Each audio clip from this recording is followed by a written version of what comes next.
ನಾವು ತಗೊಂಡಿದ್ ಹೊಸ billing machine ನಮ್ಗೆ ಈ ತರ ಸೈಕ್ ಕೊಡುತ್ತೆ ಅಂತ ನಾವು ಅನ್ಕೊಂಡೇ ಇರ್ಲಿಲ್ಲ. ಸೊ ಅಲ್ಲ ಗೈಸ್, ಎಲ್ಲರಿಗೂ ಈ ಬಂಗಾರದಂತ ಹುಡ್ಗ ಮಾಡೋ ನಮಸ್ಕಾರ. ಇವತ್ತು ಡೇ 32. ಇವತ್ತು ನಮ್ಗೆ 3 ಪೋಲೋ ಟಿ ಶರ್ಟ್ ಆರ್ಡರ್ ಬಂದಿತ್ತು. ಅವ್ರ ನೇಮು, ನಂಬರು, ಲೋಗೋನ ಪ್ರಿಂಟ್ ಮಾಡೋದಕ್ಕೆ ಅಂತ ಹೇಳಿದ್ರು.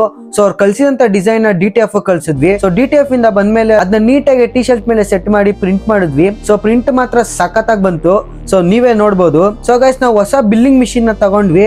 ಸೊ ಬಿಲ್ಲಿಂಗ್ ಮಿಷಿನ್ ನಮ್ಗೆ ಈ ತರ ಸೈಕ್ ಕೊಡುತ್ತೆ ಅಂತ ನಾವು ಅನ್ಕೊಂಡೇ ಇರ್ಲಿಲ್ಲ. ಸೊ ನಾವ್ ಎಷ್ಟೇ ಕನೆಕ್ಟ್ ಮಾಡೋದಕ್ಕೆ ಅಂತ ಟ್ರೈ ಮಾಡ್ತಿದ್ರು ಬಿಲ್ಲಿಂಗ್ ಮಿಷಿನ್ ಕನೆಕ್ಟೇ ಆಯ್ತಿರ್ಲಿಲ್ಲ. ಸೊ ಅದು ಕೊಟ್ಟಿದಂತ ಎಕ್ಸ್ಟ್ರಾ ಕೇಬಲ್ ಎಲ್ಲ ಯೂಸ್ ಮಾಡ್ಕೊಂಡು ಕನೆಕ್ಟ್ ಮಾಡ್ತಿದ್ವಿ. ಸೊ ಸಿಸ್ಟಮ್ ಇಂದನೂ ವರ್ಕ್ ಆಯ್ತಿರ್ಲಿಲ್ಲ. ಸೊ ಕೊನೆಗೆ ಏನಪ್ಪಾ ಮಾಡೋದು, ತಗೊಂಡಿದ್ದು ವೇಸ್ಟ್ ಆಯ್ತಲ್ಲಪ್ಪ ಅಂತ ಅನ್ಕೊಂಡು ಆ ಬಿಲ್ಲಿಂಗ್ ಮೇಲೆ ಇದೆ ಅಂತ ಕಸ್ಟಮರ್ ಕೇರ್ ಗೆ ವಾಟ್ಸ್ಆಪ್ ಮಾಡಿದ್ವಿ. ಸೊ ಕಸ್ಟಮರ್ ಕೇರ್ ಅವರು ಒಂದು ಆಪ್ ಲಿಂಕ್ ಕಳ್ಸಿದ್ರು.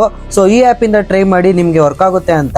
ಸೊ ಆಪ್ ನ ಇನ್ಸ್ಟಾಲ್ ಮಾಡ್ಕೊಂಡು ಅದರಿಂದ ಬಿಲ್ ಜನರೇಟ್ ಮಾಡಕ್ ಟ್ರೈ ಮಾಡಿದ್ವಿ. ಸೊ ವರ್ಕ್ ಆಗೋಯ್ತು. ಕೊನೆಗೂ ಬಿಲ್ ಬಂತು. ಸೊ ಈ ಕಸ್ಟಮರ್ ಕೂಡ ಒಂದು ಬಿಲ್ ತೆಗ್ದಿ ನೀಟಾಗಿ ಪ್ಯಾಕ್ ಮಾಡಿ ಕಸ್ಟಮರ್ ಗೆ ಟಿ ಶರ್ಟ್ ನ ಡೆಲಿವರಿ ಕೊಟ್ವಿ. ಸೊ ಗೈಸ್, ನಿಮ್ಗೆ ಏನಾದ್ರು ಕಸ್ಟಮೈಸ್ ಟಿ ಶರ್ಟ್ಸ್ ಬೇಕಿದ್ರೆ ನಮ್ಮ ಪೇಜ್ ನ ಫಾಲೋ ಮಾಡ್ಕೊಂಡು ನಮ್ಗೆ ಮೆಸೇಜ್ ಮಾಡಿ. ಸೊ ಗೈಸ್, ನೆಕ್ಸ್ಟ್ ಒಂದು ಕ್ರೇಜಿ ಟಿ ಶರ್ಟ್ ನ ಲಾಂಚ್ ಮಾಡ್ತಿದೀವಿ. ಸೊ ಅದನ್ನ ನೋಡ್ಬೇಕು ಅಂದ್ರೆ ನಮ್ಮ ಪೇಜ್ ನ ಫಾಲೋ ಮಾಡ್ಕೊಳ್ಳಿ.